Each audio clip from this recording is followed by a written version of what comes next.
ബജാജിന്റെ Pulsar, NS എല്ലാം നമുക്ക് സുപരിചിതമാണല്ലോ. ഇപ്പോൾ ബജാജ് EV സെഗ്മെന്റിലോട്ടും കടന്നിരിക്കുന്നു. ബജാജിന്റെ ചേതക് EV നല്ല അടിപൊളി ഡിസൈനും കളർ വേരിയന്റിലും ഇറക്കിയിരിക്കുന്നു. ഏകദേശം 20 Nm ടോർക്ക് ഈ സ്കൂട്ടറിന് ഉണ്ട്. ഏകദേശം 3.25 മണിക്കൂർ മതി ഫുൾ ചാർജ്, അതായത് 100% ചാർജ് ആവാൻ വേണ്ടിയിട്ട്. ഈ സ്കൂട്ടറിൽ റിയർ ഡ്രം ബ്രേക്കും ഫ്രണ്ടിൽ ഡിസ്ക് ബ്രേക്കുമാണ് കൊടുത്തിട്ടുള്ളത്. 35 ലിറ്റർ ആണ് ഇതിന്റെ storage capacity.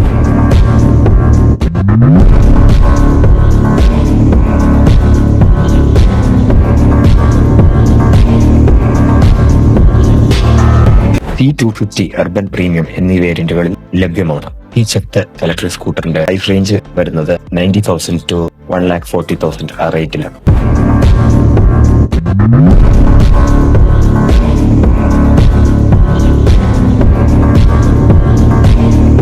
The new Chetak EV offers modern spec with varying performance based on the model, both on the urban and the premium side. Featuring 113 to 123 kilometer range, 2.5 to 3.5 Lion battery, kilowatt-hour, top speed ranging from 50 to 55 to 73 kilometer per hour, 4 kW motor, and charging time around approximately 3 to 4 hours. Boasting features like a metal body, digital displays, app connectivity, and under-seat storage.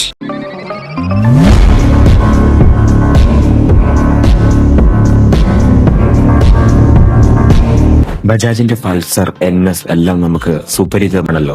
ഇപ്പോൾ Bajaj EV സെഗ്മെന്റിലോട്ടും കടന്നിരിക്കുന്നു. ബജാജിന്റെ Chetak EV നല്ല അടിപൊളി ഡിസൈനും colour വേരിയന്റിലും ഇറക്കിയിരിക്കുന്നു. ഏകദേശം 20 Nm torque ഈ സ്കൂട്ടറിന് ഉണ്ട്. ഏകദേശം 3.25 മണിക്കൂർ മതി ഫുൾ ചാർജ്, അതായത് 100% ചാർജ് ആവാൻ വേണ്ടിയിട്ട്.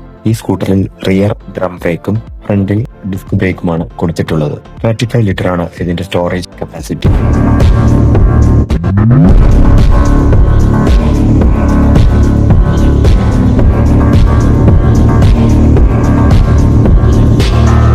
C250 അർബൻ പ്രീമിയം എന്നീ വേരിയന്റുകളിൽ ലഭ്യമാണ്. ഈ ചെക്ക് ഇലക്ട്രിക് സ്കൂട്ടറിന്റെ പ്രൈസ് റേഞ്ച് വരുന്നത് 90,000 to 1,40,000 ആ റേറ്റിലാണ്.